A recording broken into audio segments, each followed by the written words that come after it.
A billionaire CEO stumbles upon a young girl, her tiny hands skillfully dancing over the strings of a violin. Her performance offered for just $1. He offers his coin. She dances with joy, and soon, the tears start to flow. Before we embark on this journey together, I'd love to know, from where are you tuning in? I would be eager to hear more. The late afternoon sun painted long shadows over Burlington's exclusive Sapphire restaurant, its elegant facade shimmering against the backdrop of the Vermont autumn sky. Within the confines of the private dining area, James Wright adjusted his bespoke Italian tie, taking in the surroundings with a discerning eye. At 38, the CEO of Wright Investments had woven a tapestry of wealth that surpassed what many would encounter in a lifetime. His perfectly tailored suit a testament to his success, as he effortlessly summoned the restaurant's finest champagne, not even sparing a glance at the price tag. With a flourish, James lifted his glass, a glint of triumph in his eyes, to toast the 4 investors gathered around him, celebrating yet another record quarter. The crystal glasses chimed together, their melodic sound echoing as authentic smiles illuminated the faces of those who wielded power over vast fortunes. Once a mere gathering, these quarterly dinners had transformed into a cherished ritual, a setting where agreements were forged and destinies were crafted. As James sat by the expansive bay window of the restaurant, his gaze fell upon a tiny silhouette on the sidewalk below. A young girl, scarcely more than 12, lingered beneath the glow of a street lamp, a weathered violin cradled under her chin. Her coat, while tidy, bore the marks of time, and her shoes seemed a size too snug for her ever-expanding feet. Even in the biting cold, her fingers danced across the strings, weaving melodies that floated softly into the twilight sky. It seems we have a bit of local spectacle unfolding this evening, James said with a knowing grin, pointing toward the window. His companions shared a light laugh, their gaze briefly captured by the girl, only to shift back to their lively exchange about market trends and prospective acquisitions. In the bustling heart of the restaurant's kitchen, Catherine Wilson diligently wiped the beads of sweat from her brow, her hands working tirelessly to scrub away the remnants on a towering stack of dinner plates.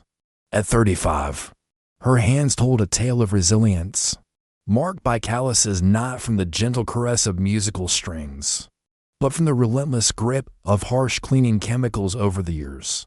Her once captivating features still held a remarkable allure, even with the weariness that marked them. With high cheekbones and expressive eyes, she carried herself with a grace that contrasted sharply with the worn fabric of her uniform. After a decade spent as the unseen force behind the restaurant's cleanliness, Catherine had mastered the art of blending into the background. With a graceful precision, she navigated the area, mindful of remaining inconspicuous.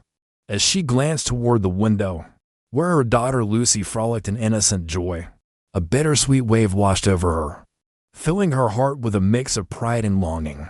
The old violin stood as Catherine's soul linked to a life she had long left behind.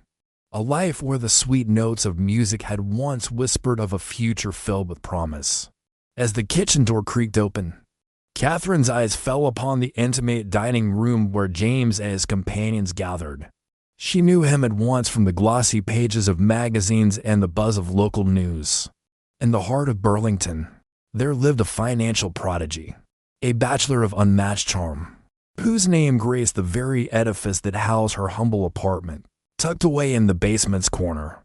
Catherine glanced at her watch. It was time for Lucy to seek the warmth of the indoors.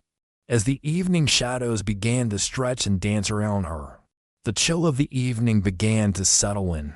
As she quietly made her way to the back entrance to signal her daughter, the soft murmur of a waiter conversing with the manager reached her ears. The gentleman in the right party beckons for the violin girl to step inside. The waiter murmured, "She seeks to weave a thread of amusement into their evening." Catherine paused, her heart racing within her chest. She pivoted, her gaze expanding with trepidation as she caught sight of the manager acknowledging her. and making his way to the entrance. What could a man like James Wright possibly want with her? Lucy. Catherine's heart raced, a flutter of anticipation coursing through her as she observed the manager making his way toward Lucy through the restaurant's window. There stood her daughter, a small violin held close to her heart, eyes shimmering with a mix of hope and hesitation. For a fleeting instant, Catherine found herself whisked away to her younger days, standing upon stages where the bright lights obscured her sight, the delicate balance of a more exquisite instrument cradled in her grasp. A decade passed. Catherine Wilson stood as one of the brightest stars among the violinists at the Newark Conservatory of Music. Her professors had woven tales of grand international tours and illustrious orchestras. Her fingers glided over the strings, weaving a spellbinding melody that left audiences in rapt anticipation. It was then that she crossed paths with Daniel Harrington, a captivating young conductor whose aspiration mirrored her own. From their passionate connection emerged not just enchanting melodies, but also the surprise of new life on the horizon. As Catherine unveiled the news, a steely look of contemplation settled on Daniel's face. "This wasn't part of my story," he remarked quietly before turning and disappearing into the distance, alone with choices that felt insurmountable. Catherine had observed as her meticulously crafted future disintegrated before her eyes. The scholarships have vanished. The recital is but a memory, and the dreams of Carnegie Hall have slipped away. She could still feel the familiar weight of her cherished violin, a treasured gift from her grandfather, as she gently placed it in its case one last time before parting with it to settle medical bills. On that day, Catherine laid to rest her identity as a musician, alongside her shattered heart. Yet, music, much like love, has a way of echoing back into the world, refusing to fade into silence for long. In the dim light of their tiny basement apartment, during the fleeting hours snatched between grueling shifts, Catherine unearthed Lucy's innate connection to melody.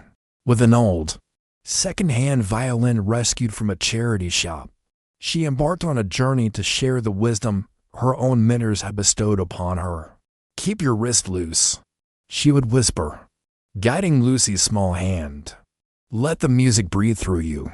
Never once did Catherine speak of her past achievements or the grand halls where she'd once performed. Those memories belonged to another life, one she had carefully walled away to shield herself from the sharp edges of regret. As Catherine observed Lucy trailing behind the manager into the restaurant, a sense of unease washed over her, causing the walls of her composure to tremble. What if James Wright and his affluent companion scoffed at her daughter's performance? Lucy possessed a gift, a remarkable gift, yet her technique lacked the refinement that formal training could provide. With a determined heart, Catherine left her dishwashing duties and stealthily approached the dining area, taking refuge behind a decorative column, ready to step in if the situation called for it. From this vantage point, she could see James Wright's face clearly for the first time. His confident smile, the casual arrogance in his posture, the cold calculation in his eyes that reminded her too much of Daniel. "Let's see if that violin produces anything more than noise," James said, placing a $1 bill on the table with a smirk. "Entertain us, little street musician." The associates chuckled, their laughter echoing in the air. The manager shifted uncomfortably, sensing the tension. Catherine's hands clenched into fists, a storm brewing within her. Yet Lucy, with a quiet strength, straightened her shoulders, lifted her chin, and met James Wright's gaze with unwavering courage. In the heart of the Sapphire restaurant, the worn violin felt unexpectedly heavy in her delicate hands. The gleaming surfaces and shimmering chandeliers stood in sharp contrast to the street corner, where she often performed. 5 pairs of adult eyes were fixed on her. The investors appeared entertained. The manager seemed uneasy, and James wore the provocative smirk that sent a flutter through her stomach. "Well," James urged, tapping the solitary $1 bill on the table, That's more than you'd earn in an hour out there, isn't it? One of the associates chuckled. James, be reasonable. What can we expect from a street performer? Lucy's fingers tightened around the neck of her violin. From her concealed spot, Catherine observed in silent turmoil, caught between the instinct to protect her daughter and the understanding that rushing forward would only deepen her humiliation. She had nurtured Lucy to confront obstacles with grace. Yet, this moment felt unbearably harsh. The restaurant had hushed, the other patrons now observing the drama before them. Lucy sensed their gazettism intrigued, others filled with sympathy. Memories of her mother's late-night teachings flooded her mind, recalling how Catherine's eyes sparkled with pride whenever Lucy conquered a challenging piece. How her voice would gently weave through the air when she spoke of music's ability to rise above life's trials. Music holds no judgment on wealth or poverty, Catherine had once confided. It seeks only the truth. Lucy squared her shoulders and locked eyes with James Wright, a spark of defiance dancing in the space between them, catching him off guard. What tale would you like to hear, my good sir? Lucy inquired, her voice unwavering and resolute even as her heart raced. James reclined, briefly taken aback by her poise. He had anticipated tears or perhaps a stutter of anxiety, not the serene grace from a young girl who lacked proper footwear. Surprise me, he said, a casual wave of his hand accompanying his words. Something impressive, if you can manage it. Lucy nodded, carefully placing the old violin beneath her chin. She closed her eyes for a moment, summoning her courage before settling on a choice that Catherine, hidden away, recognized instantly. No, not that piece. It felt overwhelming, too intimate. Yet, Lucy had already started, her bow gliding across the strings to unveil the first ethereal notes of Bach's Chaconne, a composition renowned for its technical demands within the violin canon. This was a piece Catherine had once brought to life during her final recital at the conservatory, one she had never explicitly shared with Lucy. Still, her daughter had undoubtedly soaked it in over the years, listening to her mother's fleeting performances during those quiet moments, when she believed Lucy was lost in slumber. Briner. The initial notes lingered in the atmosphere, a challenge echoing back. James' smirk stiffened, then gradually vanished as Lucy's delicate fingers embarked on their extraordinary journey. Across the fingerboard, the aged violin, though weathered, sang with unexpected richness and clarity under Lucy's skilled touch. Catherine covered her mouth, tears brimming in her eyes as her daughter played the piece that had once shaped her own musical essence. In Lucy's rendition, she recognized traces of her own technique intertwined with something distinctly Lucy's, a heartfelt emotional truth that Catherine had misplaced along her challenging path. As the intricate melody enveloped the restaurant, James Wright's demeanor shifted dramatically. The arrogance that once defined him faded away, giving way to a raw and unexpected vulnerability. The shabby clothes and scuffed shoes ceased to matter. All that remained was the music, resonating deeply and unlocking something profound within him. The last note of the Bach's opening phrase lingered in the atmosphere, pure and enchanting. Lucy's bow danced with a skill that surpassed her 12 years, conjuring melodies that turned the restaurant into a grand concert hall. Her petite frame swayed gently with the ebb and flow of the music, eyes half closed in deep focus. James Wright remained still, the champagne left untouched. The intricate melodies crafted by Bach 3 centuries prior resonated with an emotional intensity that took him by surprise. Lucy's performance, while not flawless like that of seasoned violinists, carried a unique and genuine emotional resonance that transcended mere technique. From her concealed vantage point, Catherine felt a swirl of pride and anxiety coursing through her. She noticed the fleeting hesitations in Lucy's fingers during the challenging passages, yet marveled at how her daughter instinctively regained her footing with a musicality that defied instruction. As the piece unfolded, An extraordinary transformation took place within James. Beneath his meticulously crafted facade of affluence and authority, long-buried memories began to awaken. In a modest apartment, where his mother toiled through double shifts, and in the aftermath of her passing, he found himself in foster homes, gazing through windows that felt more like barriers as he watched other children embraced by loving parents. A solitary tear traced its path down his cheek, followed by another.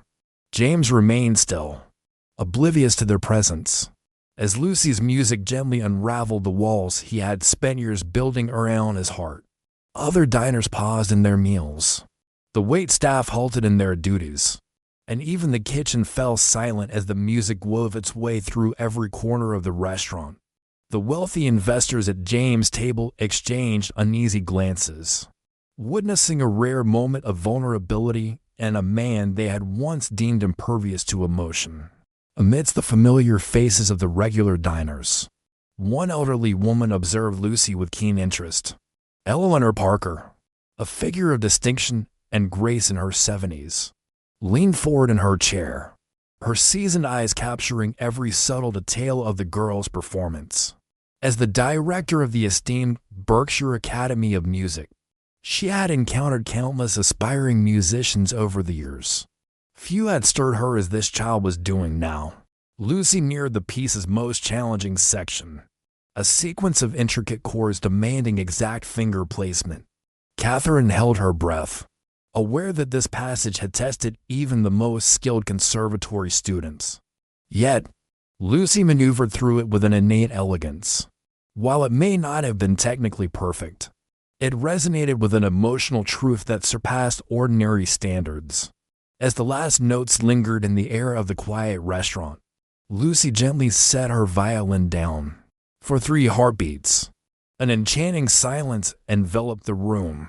Then, like a storm breaking, applause erupted. It wasn't mere polite clapping. It was a powerful wave of appreciation from an audience deeply touched. James stood frozen, tears streaming down his cheeks. When he finally raised his gaze to meet Lucy's, his face revealed a profound transformation. Gone was the arrogant businessman who had summoned a street performer for amusement. In his place sat a man encountering something genuine in a world where everything had its price. "Who taught you?" he asked quietly, his voice a mere whisper amidst the ongoing applause. Lucy cast a glance toward Catherine's concealed spot, instinctively aware of her mother's exact location. "My mom," replied with a simplicity that belied the moment's weight. Eleanor Parker was already advancing toward Lucy, her seasoned gaze identifying a rare gem of talent. Meanwhile, Catherine, emerging from her concealment at long last, understood that her daughter's music had just transformed everything, opening doors that had been tightly shut for a decade. The solitary dollar bill rested neglected on the table that separated them. The echoes of Theo's applause faded, giving way to a charged stillness. Eleanor Parker glided through the restaurant with intent, her graceful presence drawing the eyes of all. At 73, she bore the grace of one who had long been surrounded by remarkable artistry. "My dear," she said, looking straight at Lucy. It was a moment to remember. She then glanced at Catherine, who stood close to her daughter, a guardian in her humble cleaning uniform, so different from Eleanor's elegant attire. "You must feel a great sense of pride." Catherine nodded silently, still absorbing the surprising twist of fate. After a decade of meticulously maintained anonymity, everything unraveled in a mere 5-minute performance. "I am Eleanor Parker, the director of the Berkshire Academy of Music." The older woman pressed a business card into Catherine's hand, her voice steady as she said, "I would like to discuss your daughter's future." A ripple of recognition coursed through the restaurant as patrons whispered the name. The Berkshire Academy stood as a beacon in the realm of music, a hallowed ground where prodigies were nurtured, destined to grace the stages of world-class orchestras and concert halls. James Wright sat quietly, his face a mask of inscrutability as he watched the unfolding scene. though the tears had long since vanished from his cheeks. A lingering change flickered in his eyes. A window opened to emotions long held back. Gifts like this emerge maybe once in a lifetime, Eleanor said, her voice resonating with the weight of years spent discerning musical promise. Your daughter possesses a rare talent that warrants the utmost care and development. Lucy gazed up at her mother, her eyes shining with a blend of hope and doubt. The violin, held tightly in her grasp, transformed into something far greater than mere wood and strings. It became a gateway to dreams that had lingered just beyond their reach. Of course, a full scholarship would be available, Eleanor said softly, as if sensing the weight of the world that influenced their journey. Tuition, room and board, private instruction, performance opportunities. Catherine's composure finally shattered, tears welling in her eyes. I don't know what to say, she whispered. Say you'll consider it, Eleanor urged. Bring Lucy to campus next week. Let us show you what we can offer her. As Catherine grappled with her thoughts, James Wright unexpectedly stood up from his table. The W movement captured everyone's attention, his commanding presence re-emerging after a fleeting moment of weakness. I would like to have a word with you two, he stated, his tone stripped of its previous arrogance. Whenever it suits you. The gaze he directed at Lucy had transformed completely, no longer tinged with pity or mockery, but infused with a sense of deep respect. It was the gaze of one who had stumbled upon authenticity amidst a landscape of illusions. Catherine felt an urge to draw nearer to Lucy, her instincts sharpening with a sense of guardianship. I appreciate the chance, she articulated with measured grace to Eleanor, then turned to James, her demeanor composed and polite. Mr. Wright, I truly feel that my daughter has deserved more than just $1 for her performance tonight. A flicker of shame crossed James's face as he glanced at the forgotten bill. Indeed, she has, he acknowledged, reaching for his wallet. My apologies for the misunderstanding. Eleanor, sensing the tension, placed a gentle hand on Lucy's shoulder. Think about my offer, she said. Music like yours deserves to be heard. As the world prepared to leave, Lucy turned toward James one last time. Thank you for listening, sir, she said simply, her inherent grace making the words resonate with sincerity rather than obligation. Catherine's gaze met James's across the room, a moment of silent understanding between two souls whose lives had been forever altered by a single piece of music. The morning sunlight streamed through the worn curtains of Catherine and Lucy's basement apartment, casting a warm glow on the dust motes swirling in the air. Catherine lingered at their modest kitchen table, Eleanor Parker's business card resting lightly between her fingers, as she reflected on the remarkable events of the night before. In the corner, Lucy diligently practiced her scales, her focus unwavering despite the thrill of the previous evening still lingering in the air. The old violin sang under her touch, its voice grown familiar and dear over years of daily communion. A sharp knock at the door startled them both. Catherine opened the door to find James Wright standing in the hallway, looking oddly out of place in his designer suit. The narrow corridor barely contained his commanding presence. Ms. Wilson, he said, a flicker of doubt momentarily dimming his usual bravado. May I come in? Catherine paused for a moment, then gracefully stepped aside. As James stepped into their humble abode, his gaze absorbed every detail. The lovingly restored furniture, the bookshelves crafted from crates, the meticulously arranged space that whispered of dignity, maintained against the odds of limited resources. With a gentle lowering of her violin, Lucy regarded the visitor, her eyes filled with a blend of caution and intrigue. I have come to express my regrets, James began, for my actions last night, and to extend a proposition of my own. Catherine waved her hand toward the lone chair that remained in the room. Please, take a seat. James lowered himself into the chair, his presence filling the modest apartment, as if it were struggling to contain him. Your daughter possesses a remarkable gift. He stated plainly. I wish to support her musical journey in a personal way. The finest instructors, a top-tier instrument, and chances to perform through my network. Yet, Catherine's demeanor was cautious. Ms. Parker had already extended a scholarship to Lucy for Berkshire Academy. My resources could provide more. James countered. Private tutoring, international master classes, competitions abroad. Consider it an investment in her future. The word investment caught Catherine's attention. In her decade navigating poverty's narrow straits, she had learned to recognize when generosity carried hidden costs. Why? She asked simply. James shifted, his instinct for negotiation momentarily wavering. What Lucy played last night stirred something within him that he believed was long gone. It had been years, perhaps even a lifetime, since he felt such a profound connection. Catherine observed his expression, probing for the condescension she had noticed the previous evening. Instead, she uncovered a deeper layer, a heartfelt reaction to her daughter's music intertwined with a formidable man's desire to steer the story.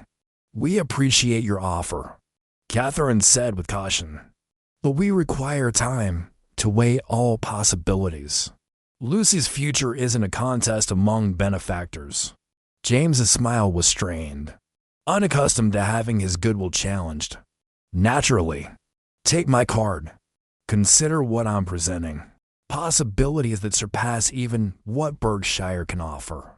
As he stood to depart, Lucy found her voice at last. Would I still have the chance to play my mom's violin occasionally, even with a new one? The purity of her question took James by surprise. He cast his eyes upon the weathered instrument, a newfound appreciation dawning within him for its worth that transcended mere currency. Naturally, he replied in a gentle tone. Once he left, Catherine settled into the chair he had just occupied. What do you think, Lucy? Her daughter's reply resonated with a depth that belied her 12 years. The Academy would impart musical knowledge. Yet Mr. Wright seeks to possess me. Catherine drew Lucy close, sensing the understanding that reflected her own. Each proposal held the allure of liberation from their financial woes. Yet what would be sacrificed from the essence of the music that had nurtured them? The night had enveloped their modest apartment, stretching shadows over the faded carpet. Catherine perched on the edge of Lucy's bed, her fingers tenderly weaving through her daughter's hair, as they recounted the extraordinary happenings that had disrupted their serene existence. A solitary table lamp illuminated their faces, wrapping them in a cozy embrace of light amidst the shadows. Just 2 days ago, we were fretting over rent, Catherine reflected, her voice laced with awe. Now we find ourselves at a crossroads, selecting from offers that hold the power to reshape your destiny. Lucy sat cross-legged on her bed, the old violin cradled in her lap like a loyal companion. Her fingers danced lightly along the weathered edges of the instrument. Pondering the gravity of the choices that lay ahead, I discovered something, Lucy exclaimed unexpectedly, her hand diving beneath the mattress to retrieve a folded manila envelope from last summer. During those long double shifts you endured at the cafe, Catherine's brow furrowed as Lucy meticulously spread the contents. Across the bedspread he yellowed newspaper clippings, concert programs, and a faded photograph of a young woman in an elegant black dress, poised with a violin on the stage of a grand concert hall. Why didn't you tell me you were famous? Lucy inquired, her gaze locked onto her mother's expression. Catherine's breath caught as she lifted one of the clippings. Where did you find these? She asked, her voice a mix of surprise and wonder. In that old trunk in the storage closet, Lucy replied, her tone light, devoid of blame. The lock broke when I accidentally knocked it over. The woman in these pictures radiated joy and freedom. Catherine traced her finger over the photograph, lost in memories of the Gary violin cradled in her hands, the thrill of anticipation before stepping onto the stage, and the applause that enveloped her like a warm embrace. That was another lifetime, she whispered. Yet it was your life. Lucy insisted. You were destined to perform with orchestras across the globe. The articles praised your brilliance. Catherine's smile was tinged with sadness. I was talented, but I made choices. The question lingered, heavy with meaning. Because of love, Catherine clarified softly. I chose you, Lucy, not just once, but every day since. She gathered the clippings with trembling hands. I never regretted that choice. Not for a moment. They sat in silence for a time, the weight of the past settling around them like a familiar blanket. Tell me about my father, Lucy finally said. Is he among these clippings as well? Catherine paused, her thoughts swirling, before she finally gave a slow nod. Daniel Harrington. He was a maestro, dazzling and magnetic, fated for extraordinary achievements. In our youth, we were filled with fervor for music, convinced that together we would seize the world. But then, he chose a different path. Catherine's voice held steady, devoid of bitterness, a testament to years of careful control. His career was just beginning to soar. A child wasn't in his vision. Does he know about me? Lucy's question hung in the air, soft yet pointed. No. Catherine held her daughter's gaze with unwavering resolve. That was my decision as well. I didn't want you to feel like you were ever unwanted by him. You were always wanted, Lucy, always cherished. With remarkable composure, Lucy absorbed the information. After a brief moment of contemplation, she turned her focus back to the pressing question at hand. What should they do about the offers? Berkshire Academy or Mr. Right. Catherine admired her daughter's practical mindset, so reminiscent of her own. What do you think? Lucy reasoned that the academy offered other students a sense of community, while considering Mr. Isn't it true? I would be left to my own devices, merely a project for him. She sought the perfect words to express her thoughts. Just yesterday at the restaurant, his gaze shifted after I performed. It was as if I had transformed from just another struggling kid. I caught the change as well. Catherine nodded in agreement. Music has a way of unveiling our shared humanity. Yet, despite the revelation, I still find it hard to trust him. Lucy added with unexpected depth. It seems he desires to possess the emotions my music evoked within him. Miss Parker's intention is simply to guide me. Catherine acknowledged this, feeling a mix of pride and a hint of unease at her daughter's keen insight. The academy promises a framework, order, companionship, and a thorough education. Mr. Wright's proposal is tailored to me, yet carries an air of dominance. I believe I wish to journey to Berkshire, Lucy expressed after a moment of reflection. Yet, I feel a twinge of fear. I've never been apart from you. Catherine embraced her daughter tightly, breathing in the comforting fragrance of her hair. You will never be truly distant from me. The music binds us, regardless of the miles. Lucy settled against her mother's shoulder, finding solace in the warmth of their bond.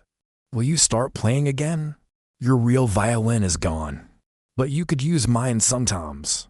The question struck Catherine's heart with an intensity she hadn't anticipated.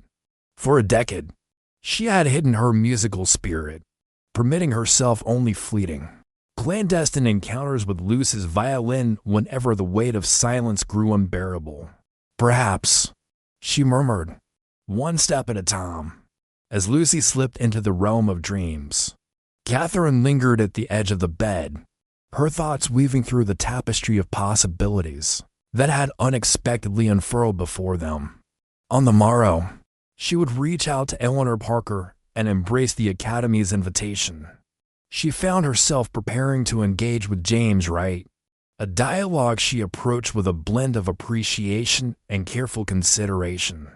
In an unexpected twist, music re-entered their lives, guided by the enchanting gift that Lucy possessed. Whatever trials awaited, Catherine was resolute that her daughter's path would not reflect her own sudden exit from that realm. Lucy would seize the opportunity that Catherine had lost, embarking on a journey to uncover the depths of her extraordinary gift. The right investments rose majestically above downtown Burlington, standing as a shining testament to achievement. Catherine and Lucy found themselves in the grand lobby, where the marble floors gleamed and their reflections danced across the polished surfaces, creating a mesmerizing tapestry of light and shadow. With a firm grip on her violin case, Lucy's knuckles turned pale against the aged leather, a silent testament to her determination. "Are you certain about this?" Catherine inquired gently. "Berkshire has been chosen." "Then," Lucy nodded in agreement, "we ought to share the news face to face. It carries more weight." Catherine beamed at her daughter's understanding of decorum, another virtue she endeavored to nurture, even amidst their challenging situation. That morning, Eleanor Parker received a call to accept the Academy's offer, a conversation rich with warmth and thoughtful plans for Lucy's impending journey. At that moment, they found themselves poised in anticipation, ready for the elevator that would whisk them away to the heights of James Wright's penthouse office on the 52nd floor. The executive suite exuded an aura of quiet authority. Expansive windows that stretched from floor to ceiling unveiled breathtaking vistas of Lake Champlain. Sleek leather and chrome furniture, accompanied by abstract art pieces that Catherine identified as genuine works by celebrated artists. James emerged from behind a grand desk as his assistant ushered them into the room. "Catherine, Lucy." He welcomed them, his demeanor strikingly distinct from the patronizing executive at the restaurant and the uncomfortable guest in their home. In this realm of his own, he exuded a commanding presence, balanced by a fresh sense of reverence. "Kindly take a seat." Catherine observed the casual use of their first names, a subtle effort to create a sense of closeness. Perhaps they perched upon seats that likely held a value surpassing that of all the furnishings in their humble abode. As James started, a thoughtful expression crossed his face. "I've been reflecting on our conversation, and I wish to adjust my proposal." Catherine began to share her thoughts, yet Lucy caught her off guard by unveiling her violin case. "Could I share something before we begin?" With a direct gaze, she posed her question to James. "A piece I crafted." A spark of curiosity danced in his eyes. Naturally, with a deft hand, Lucy cradled the aged violin, allowing her eyes to flutter shut for a moment before she let the music flow from her soul. The melody that unfolded was a departure from Bach's intricate design. This was a creation like no other, intricately blending timeless methods with more straightforward motifs that Catherine identified as echoes of lullabies she once sang softly to Lucy in her childhood. The piece conveyed a narrative without uttering a single word, capturing the essence of yearning, the weight of hardship, and the fleeting glimpses of beauty that emerge amidst challenging times. It conveyed a tale of resilience and a manner that rose above economic divides, infusing the sterile office with an essence that was deeply human. As Lucy concluded her tale, James sat in quiet contemplation, his emotions clearly stirred. "What inspires you to play music, Lucy?" he finally asked, his voice barely above a whisper. Lucy met his gaze directly. "Because it's the only thing that can't be bought or sold," she answered simply. "It can only be felt." The words hung in the air between them, a gentle rebuke from a 12-year-old to a man who had built his life around the premise that everything had its price. Catherine took a moment to gather her thoughts. "Mr. Wright, the decision has been made to embrace the offer from Berkshire Academy. We appreciate your interest, yet we feel that the Academy will offer Lucy the supportive community and framework essential for her growth." James nodded slowly, a flicker of admiration lighting up his face. "Your decision resonates with wisdom, and I believe it is indeed the right path forward." It was the final reply that Catherine had never anticipated. Indeed, you do. Lucy's music should unfold in its own time, free from my influence. He uttered the final word with a level of self-awareness that caught her off guard. Yet, my invitation to lend a hand stands unwavering and without conditions. As they stepped out of the building, Catherine felt a stirring within her, recognizing that Lucy's music had woven a tapestry of something truly extraordinary. It transcended their basic requirements, reaching deep into the essence of a man who may have lost sight of his own humanity. The autumn air whispered secrets of winter as Catherine guided their weary sedan along the tree-lined streets, journeying toward home. Beside her, Lucy gazed out the window, the violin case resting delicately on her lap, contemplating the surprising turn of events from their encounter with James Wright. "I never imagined he would grasp it," Lucy finally remarked, shattering the thoughtful stillness that enveloped them. In the confines of his office, he wore a different mask than the one he donned at the restaurant. Catherine cast a glance at her daughter, forever in awe of her keen insight. Human beings are intricate, Lucy. At times, they catch us off guard. As she steered through the turn, her familiarity with the road allowed her to deftly dodge a pothole that had become a well-known obstacle over the years. "I believe your music unearthed something deep within him, something long hidden," she mused. "Do you think I chose wisely by selecting Berkshire over his proposal?" Catherine pondered the inquiry with gravity, honoring her daughter's quest for sincere validation.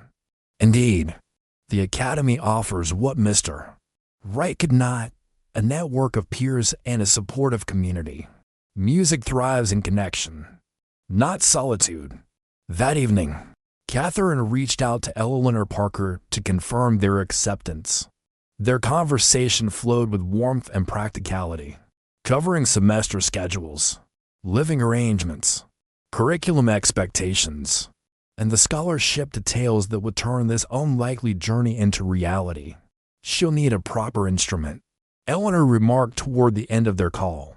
"The Academy boasts several fine violins for students to use. But for a talent like Lucy's, her current violin holds sentimental value." Catherine felt a protective instinct toward the modest instrument that had carried both their musical souls. It was mine before it was hers. Naturally, Eleanor reacted with her usual grace. The bond one forms with an instrument holds great significance. Yet maybe we could consider a professional evaluation to determine if it requires any restoration or tweaks to aid her growth. The next morning, an unforeseen envelope arrived at their doorstep, crafted from thick cream-colored paper. The letterhead of Wright Investments caught Catherine's eye, stirring a sense of anticipation within her. As she carefully unfolded it, a brief handwritten note from James Wright revealed itself, accompanied by legal documents that established a discretionary trust in Lucy's name. The note was straightforward yet unexpectedly modest. "Catherine and Lucy, I respect your decision and believe it's the right one. Music akin to Lucy's merits a nurturing space to thrive. The attached documents outline a humble emergency fund available for your use during her stay at Berkshire. There are no strings attached, no demands. Think of it as a heartfelt gesture for my earlier actions and a commitment to the melodies that resonated with me when all else fell silent. With a sense of reverence, James Wright." Catherine delved into the documents with meticulous care. Her journey through adversity had instilled in her a keen eye for the subtle nuances of any proposal, always on the lookout for concealed entanglements. To her astonishment, the arrangement unfolded just as it had been portrayed: a straightforward trust fund, set aside for emergencies, devoid of any strings or stipulations. When she presented the letter to Lucy, her daughter's reaction was predictably reflective. "He's learning," she said with a touch of simplicity. As October unfolded, the preparations for Lucy's upcoming enrollment at Berkshire grew more intense. Forms awaited completion, medical examinations needed scheduling, and the practicalities of readying a 12-year-old for her first substantial time away from home loomed large. Eleanor became a regular presence, delivering information packets, organizing a campus tour, and addressing the myriad questions that arose. On one of those visits, she caught sight of Catherine's hands, the callous fingertips and the familiar grace in her gestures that spoke of a life steeped in music. "You were a violinist," Eleanor remarked, not seeking confirmation, but stating a truth.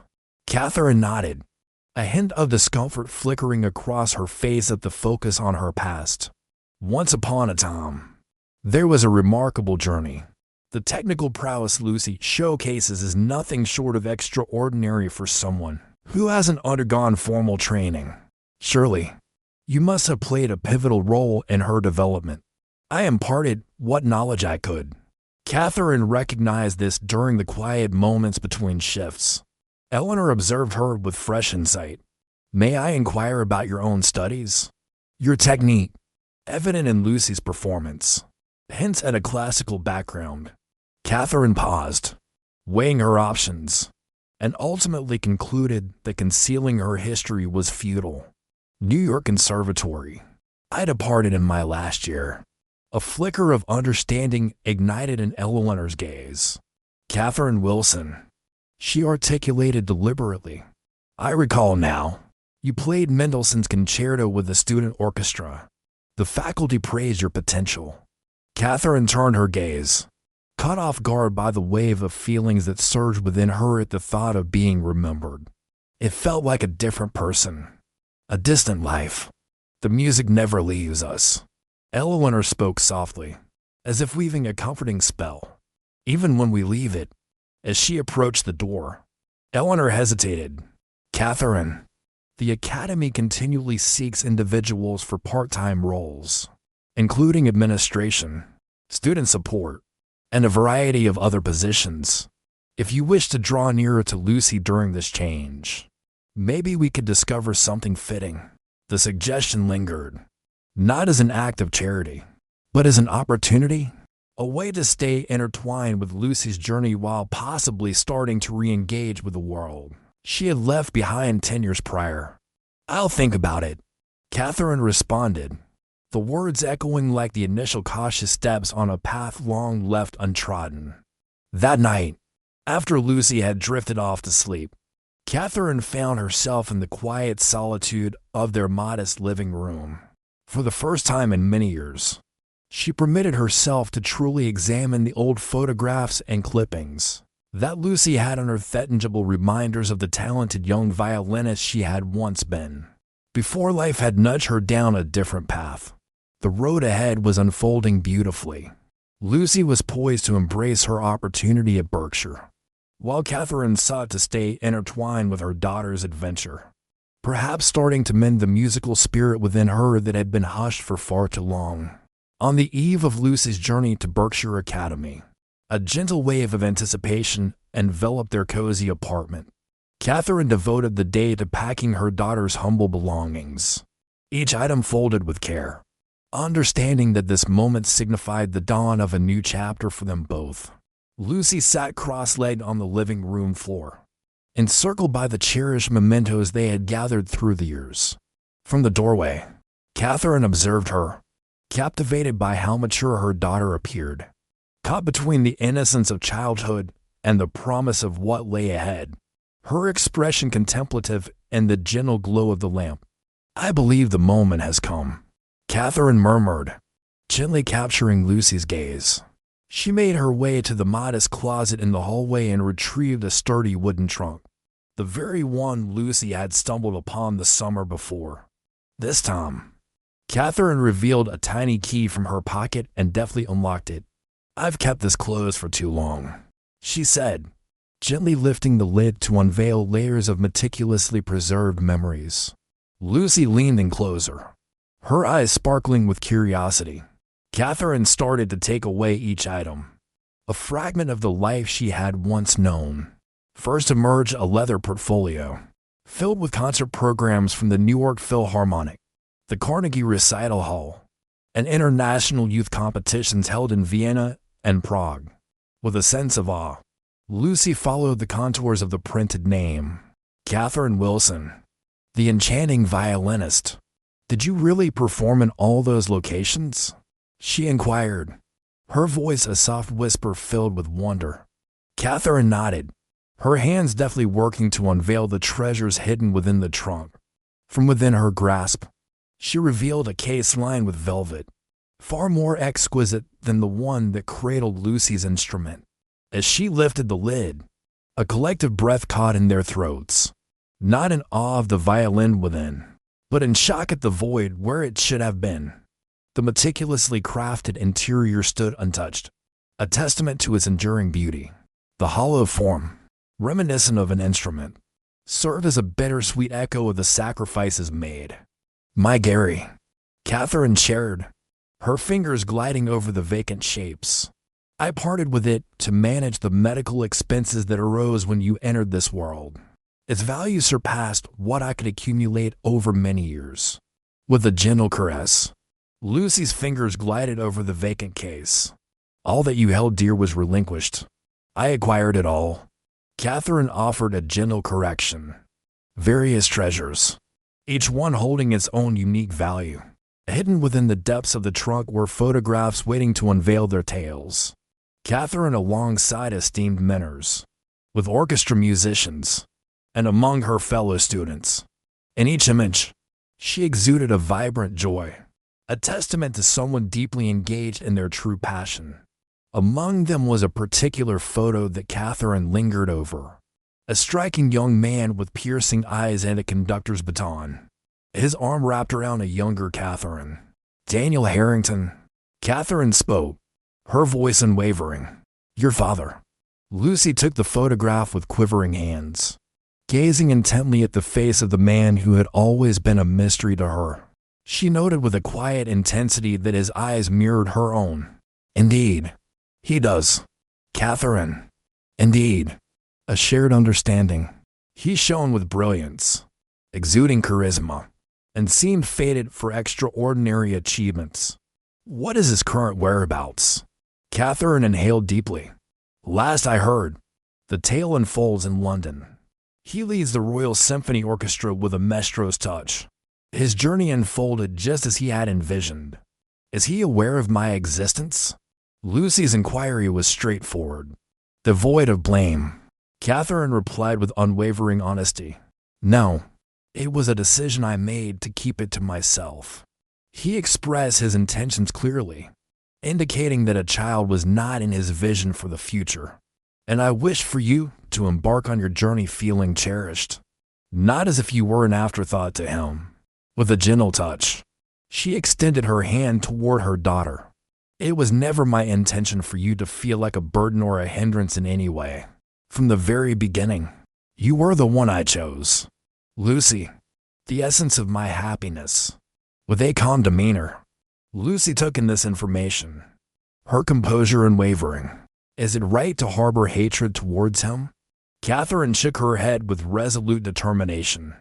Indeed, animosity ties you to others in detrimental manners. Comprehension holds greater value. In his youth, he brimmed with ambition, his gaze fixed firmly on a single, unwavering path. Not everyone possesses the ability to navigate the twists and turns that life unexpectedly throws their way. From the depths of the trunk, Catherine delicately extracted a small velvet pouch. As the box was opened, a delicate silver necklace emerged, its pendant elegantly crafted in the form of a musical note. This precious gift was bestowed upon me by my grandmother when I received the news of my acceptance to the conservatory. She wove her words, the silver glinting like a star as she lifted it high. She spoke of music as the voice of souls navigating their journey back to where they belong. It would be wonderful for you to have it at Berkshire. Catherine delicately fastened the necklace around Lucy's neck, the pendant resting gently against her collarbone. A moment filled with unspoken significance.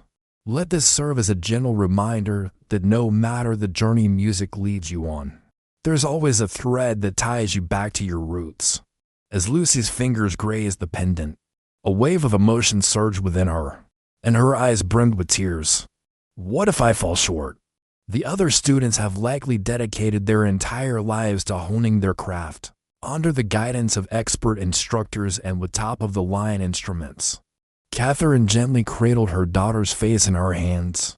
Your contribution transcends mere technical expertise. Your performance reveals the essence of reality. That was the distinction that resonated throughout the restaurant. More than mere notes. It's a heartfelt expression. Have faith in that precious offering. Lucy, it is something that cannot be imparted. 4 hours. They delved into the treasures within the trunk, uncovering letters from teachers, critiques of early performances, and theory books adorned with Catherine's thoughtful margin notes. With each item unveiled, a new layer of the musical legacy that Lucy had unwittingly embraced came to light. Will you ever play again? Lucy inquired, her hands gently rearranging the contents of the trunk, this time ensuring that the memories remained unconfined. Catherine pondered the question, sensing a change within her, as if a long-locked door was starting to creak open. Perhaps, she replied, one step at a time. Now, the journey awaits you to uncover the paths that music will lead you down. As the day drew to a close and the night wrapped its gentle arms around them, Catherine took a moment to pen a heartfelt letter for Lucy, destined to accompany her on the morrow's adventure. Messages filled with warmth, affection, and insight that would guide her daughter as she embarks on this new journey. Into the envelope she gently placed the silver necklace, a delicate thread weaving together their musical journeys through the ages. The morning of Lucy's departure dawned with a soft winter sun, casting a gentle glow upon the frost-kissed windows of their apartment. Catherine lay awake, her thoughts swirling with a tapestry of practical worries and the vibrant threads of emotional anticipation. With a gentle grace, she navigated the cozy kitchen, crafting a delightful breakfast as Lucy wrapped up her packing. Eleanor Parker had orchestrated a journey for Lucy, ensuring she would travel to the academy alongside another newcomer hailing from a neighboring town. Their ride was set to make its grand entrance in just a few hours. All the practical arrangements had been meticulously set in motion. Details about your dormitory assignment, class schedule, and orientation await your discovery. Yet, Catherine couldn't dispel the sensation of teetering on the brink, poised to witness her daughter leap into the void. Trusting that she would soar, Lucy stepped out of her bedroom, a small suitcase in one hand and her violin case in the other, an inseparable part of her being, adorned with a silver musical note pendant. She often found her fingers wandering to it, seeking solace in its gentle embrace. I believe I possess it all, she declared, her voice unwavering even as her eyes shimmered with unspoken feelings. As they gathered for breakfast, their words danced between the mundane reminders of the day and the cherished moments they had woven together over time. In a dance of unspoken understanding, they chose to sidestep the looming farewell, instead embracing the promise of what lay ahead, allowing the moment to shimmer with possibility. A sudden knock at the door sent a jolt through them both. Catherine opened the door to reveal Eleanor Parker, poised and graceful as ever in her winter coat. Yet, what truly caught the eye was the tall figure looming behind her. James Wright, exuding a mix of unease and resolve. I trust we aren't imposing, Eleanor said with a gentle smile. I sought to ensure that all was set for Lucy's adventure. Catherine welcomed them inside, her gaze drawn to the wrapped package that James held in his hands. He lingered in their cozy living space, his commanding presence now tempered by a touch of humility that had blossomed since their initial encounter. I have a little something for Lucy, he said, presenting the package with a hint of excitement. It's not the costly violin I spoke of earlier. I see now why your present instrument holds significance. In a moment that felt almost magical, Lucy gently peeled away the layers of wrapping to uncover a violin case. That was a work of art in itself. It wasn't flashy, but rather a testament to fine leather and exquisite craftsmanship, whispering tales of quality and resilience. Nestled within, The interior was tailored with precision, cradling her beloved violin while providing space for rosin, spare strings, and cherished sheet music. Your violin is worthy of the finest guardianship as it embarks on its travels, James remarked with a knowing nod. The artisan woven unique cushioning to embrace its distinct shape. The gift's thoughtfulness, acknowledging the significance of Lucy's bond with her instrument, instead of attempting to substitute it, revealed much about the transformation James underwent through their short yet impactful encounters. As the moment of farewell approached, Catherine presented Lucy with an envelope. "For the journey," she whispered gently. "Open it when you're on your way." Their farewell at the bus station was a fleeting moment, yet deeply significant, a passionate embrace brimming with unvoiced feelings, vows to stay in touch, and comforting words that Christmas break would come sooner than they imagined. Eleanor subtly ushered Lucy toward the waiting vehicle, while James maintained a respectful distance, granting mother and daughter their cherished moment. As the bus rolled away, Catherine experienced a profound emptiness swell within her, a bittersweet blend of pride and sorrow. For 12 years, she had woven her identity around being Lucy's mother. Now she would need to embark on a journey to uncover the potential of Catherine Wilson. As the bus, laden with dreams, carried Lucy toward Berkshire Academy, it meandered through the picturesque Vermont countryside. At last, she unsealed the envelope her mother had entrusted to her. Within lay a handwritten letter, the elegant script so recognizable that it stirred a deep longing for home within her heart. "My beloved Lucy, as you come upon this letter, you will be embarking on a fresh journey in your life, a journey brimming with possibilities that once danced only in my dreams. Though the miles may seem vast between us now, remember that no distance can diminish the bond we hold, woven together by the threads of music and love. Within you resides not only your extraordinary gift, but also a rich tapestry of music, woven through the generations of our family. The pendant you wear, once cherished by my grandmother, was passed down to me as I embarked on my own musical path. Now, it finds its place with you, a gentle reminder that you were always accompanied by those who came before. As you journey forward, you will encounter challenging days. You may cross paths with students who have enjoyed privileges that you have no years of formal training, costly instruments, and family steeped in musical heritage. Yet, hold on to this truth. What truly sets your playing apart is not the flawless technique, but the heartfelt emotion you infuse into each note. That essence is beyond teaching or purchasing. It arises from a life lived true to oneself, welcoming both of the sweet and the bitter as essential notes in the grand symphony of existence. I've kept this close to my heart, but on the night you entered the world, I cradled you in my arms and softly hummed melodies for hours. Even in those early moments, you appeared to connect with the music, your delicate features softening into tranquility with every gentle tune. Perhaps that was the moment your own musical journey began. When you play, let go of the urge to impress or compete for recognition. Embrace the pure joy of creating beauty in the world. Play for yourself. Play for me. Play for anyone who needs a reminder that some things in life rise above our daily struggles. Music possesses a remarkable ability to elevate us, even if just for a fleeting moment. I am filled with pride for you, Lucy. It's not solely your talent that shines, but also your kindness, your insight, and your strength. These attributes will guide you at Berkshire and in all of your future endeavors. Have faith in yourself. Embrace your gift. And remember, no matter what unfolds, you will always have a place in my heart.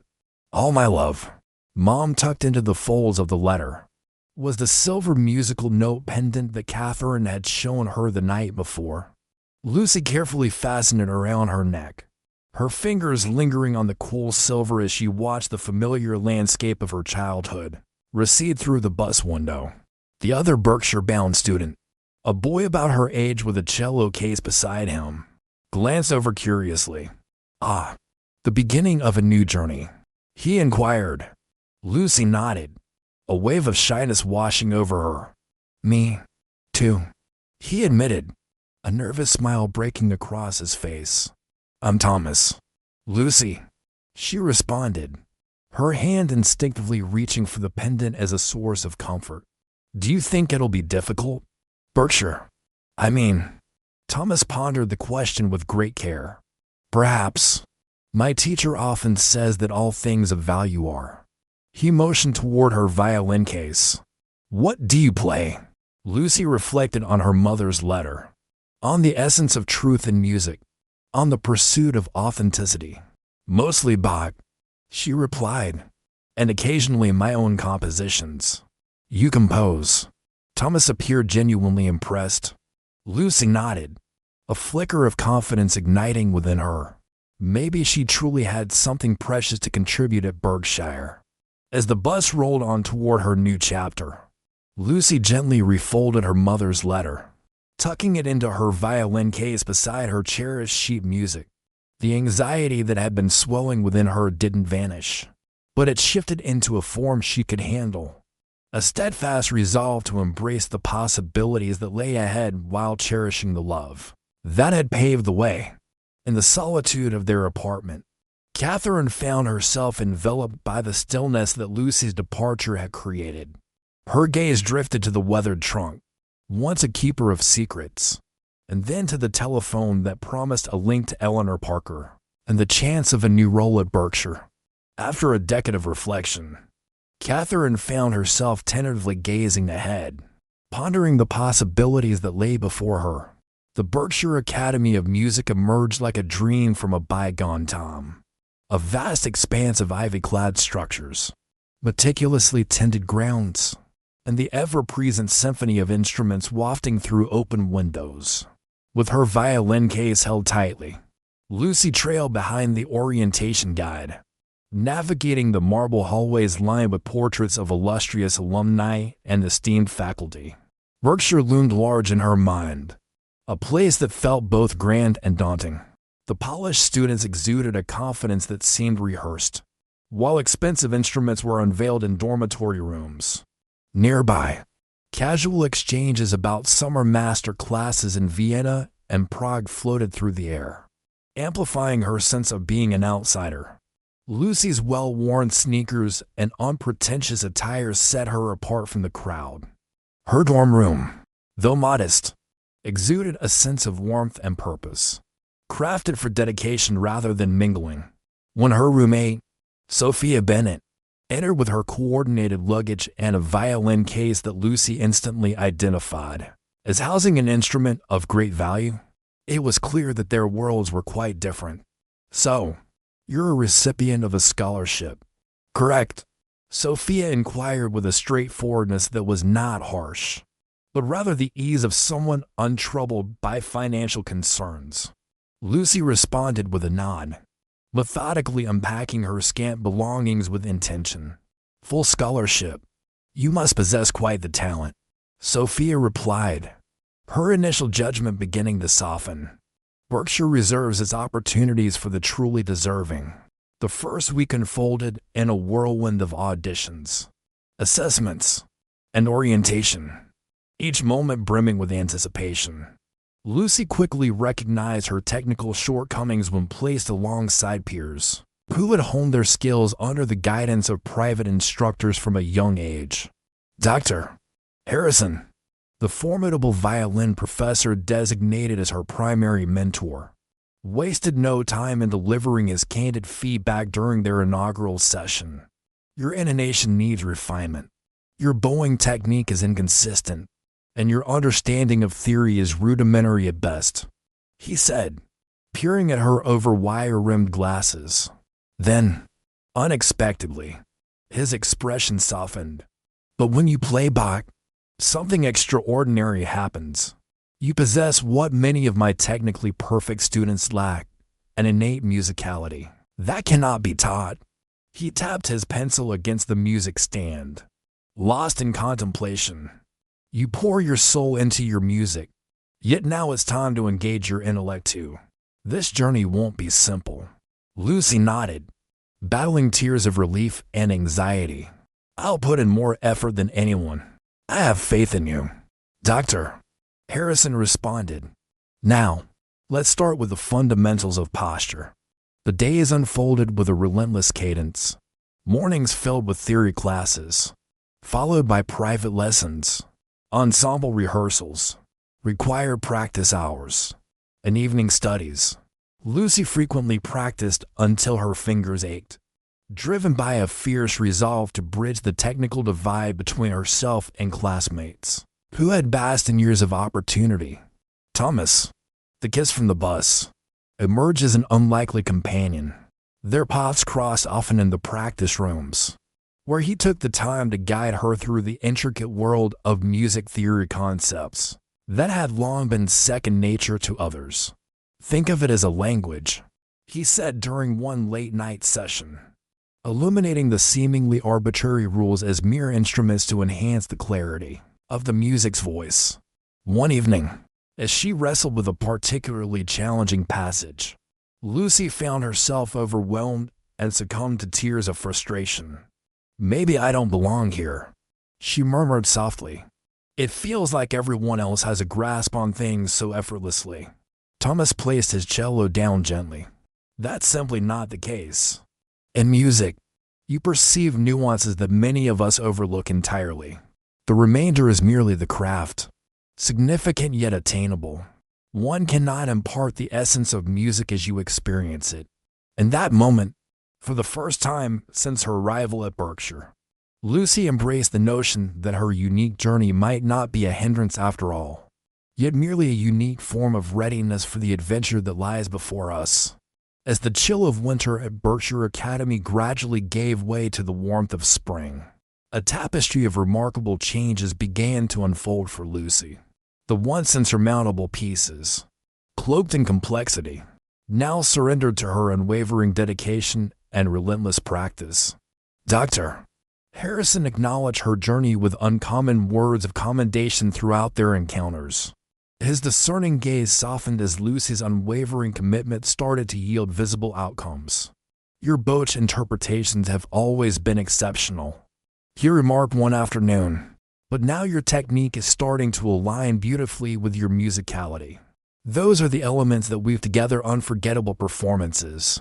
Lucy cherished these little triumphs, meticulously recording them during her weekly conversations with Catherine. Those calls transformed into vital lifelines in their lives. 30 cherished minutes every Sunday evening where they connected across the miles through shared tales and uplifting words. Catherine embraced Eleanor Parker's invitation to join the team, dedicating 3 days a week to student services at Berkshire. Though their paths didn't cross directly in the academic realm, the mere presence of one brought solace to the other. Occasionally, they would share quick lunches amidst Catherine's shifts and Lucy's classes, these fleeting moments weaving a deeper bond as Lucy embraced her independence. "I can hear how much you've grown," Catherine remarked during one of those lunches, after Lucy showcased a challenging passage she had conquered. As the semester unfolded, Lucy and Thomas found their friendship blossoming. His meticulous approach to music harmonized beautifully with her instinctive flair, leading them to seek out the serene nooks of the campus for their practice sessions. The contrast between their family backgrounds added an intriguing layer to their connection. Generations of musicians, a father who conducted for a regional symphony, a home brimming with instruments and rich musical history. Yet, he never allowed Lucy to feel lesser for her unique journey. "My father often remarks that many music schools churn out flawless technicians who fail to touch the hearts of audiences," he once told her.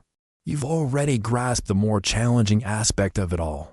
James Wright lingered on the edges of their lives, a figure both unexpected and intriguing.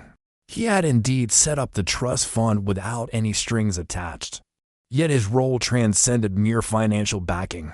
From time to time, he would share articles about composers or historical performances, thoughtful gestures aimed at piquing Lucy's interest.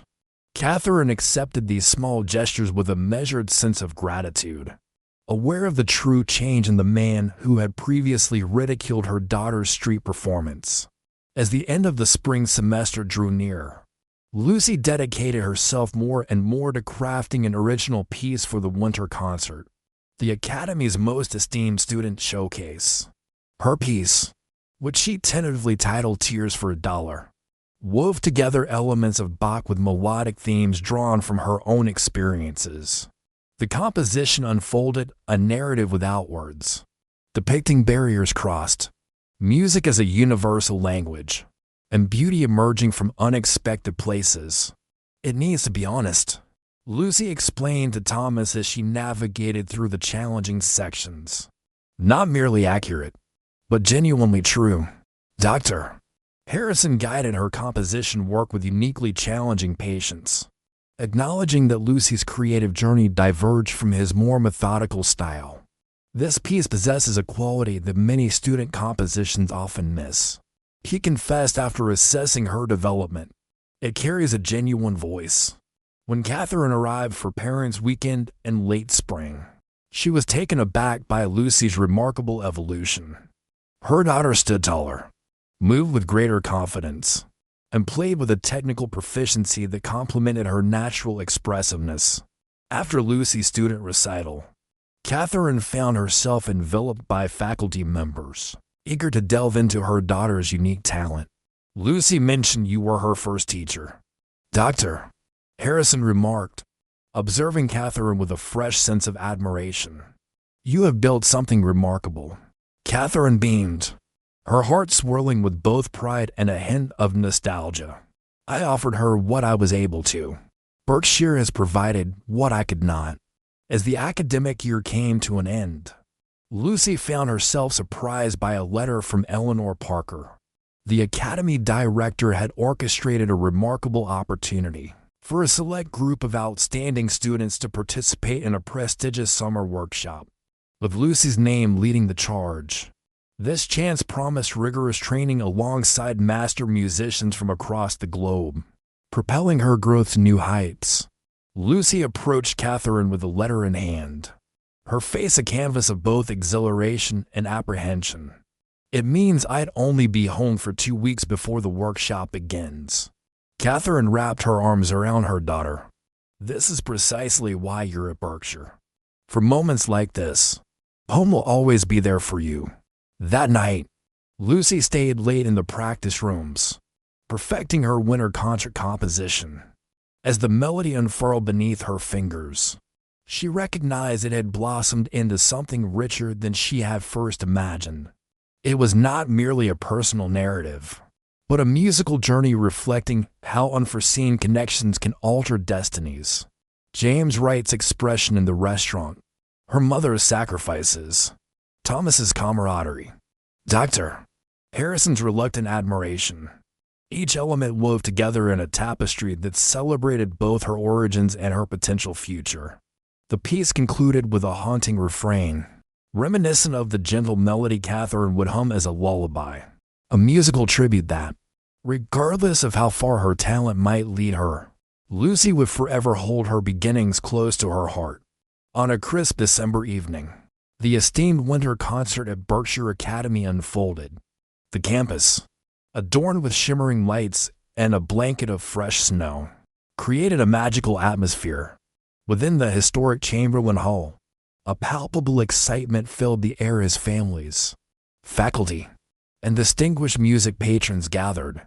The elegant auditorium buzzed with anticipation, reaching full capacity, while critics from prominent publications settled into their seats, programs in hand and pens poised to assess the Academy's most promising talents. In the dim light of the backstage, Lucy stood adorned in her unassuming blue dress, meticulously tuning her violin. This instrument, while humble in comparison to the others at the Academy, had been tenderly restored by a skilled craftsman recommended by Lord James. It was not merely replaced, but cherished for its rich history, skillfully enhanced to nurture Lucy's blossoming talents. The silver musical note pendant from her mother gleamed in her throat, a tangible reminder of the journey that had brought her here. In the first row of the audience sat Catherine, elegant in a borrowed dress, her eyes bright with anticipation. Beside her sat Eleanor Parker, whose belief in Lucy had opened this door. And unexpectedly in the seat next to them sat James Wright, who had arrived without fanfare, his presence a quiet acknowledgement of his part in the unfolding tale. Lucy was set to take the stage last, a testament to the faculty's deep appreciation for her composition. As she lingered in the wings, her mind wandered to the remarkable journey her life had taken in just a year. From strumming for coins outside the Sapphire restaurant to now standing backstage at one of the nation's most esteemed music venues, ready to unveil her original piece to an audience of discerning musicians and critics. In a serene pause before the final call, Thomas discovered her. Nervous, he inquired, having already basked in the enthusiastic applause for his own cello performance. Lucy offered a smile. It wasn't the act of playing that stirred her, but the essence of revealing her truth. Your truth is what infuses your music with uniqueness, he gently reminded her. As the moment approached, Lucy stepped onto the stage with deliberate grace. With her chin held high, she faced the spotlight, feeling a flutter in her stomach.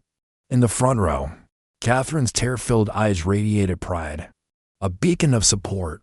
Next to her, Eleanor observed with the satisfaction of a mentor whose belief had been vindicated. James, usually so confident, sat with an uncharacteristic humility, a man reshaped by the profound ability of music to penetrate the barriers he had built. Lucy positioned her violin, took a deep breath, and began to play her composition, Tears for a Dollar. The piece opened with a haunting echo of Bach that gradually transformed into something uniquely her own, a musical tale that spoke of barriers crossed, of unexpected connections, of beauty emerging from struggle. As she played, Lucy infused every note with the essence of her life, her mother's sacrifices, her own evolution from an outsider to a cherished member of the community, and the serendipitous events that led her to this moment all flowed through her music. The melody danced through the hall, at times achingly tender, at others boldly triumphant. In the audience, Catherine felt herself swept back to her own days as a budding violinist, hearing in her daughter's performance the whispers of lost possibilities, mingled with a joyful acknowledgement of the present. As the piece reached its peak, Catherine's eyes locked with James's over the brief expanse separating their seats, a shared moment of unspoken recognition of the unexpected parts they had each taken in Lucy's odyssey.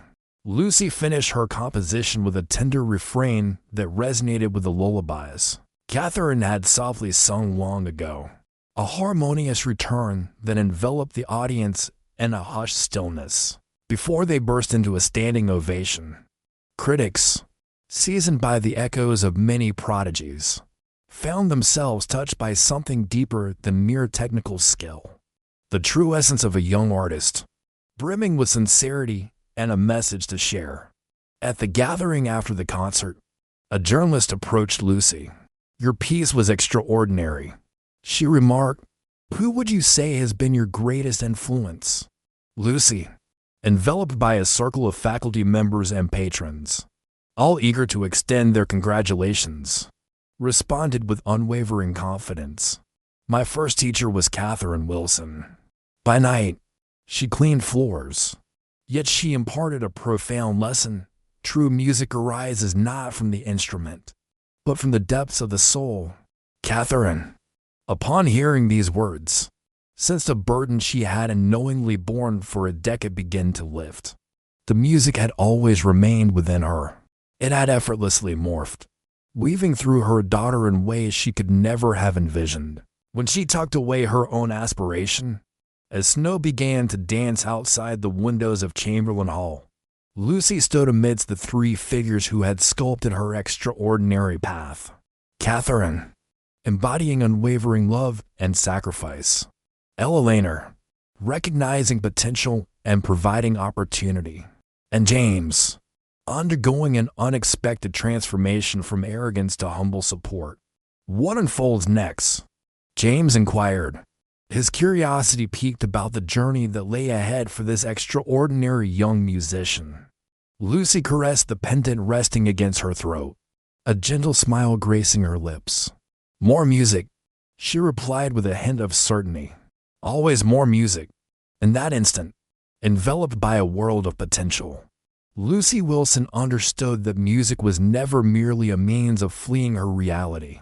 It was a powerful force for change, with each note and every measure, weaving a tapestry of beauty that has the power to touch hearts and transform lives, including her own.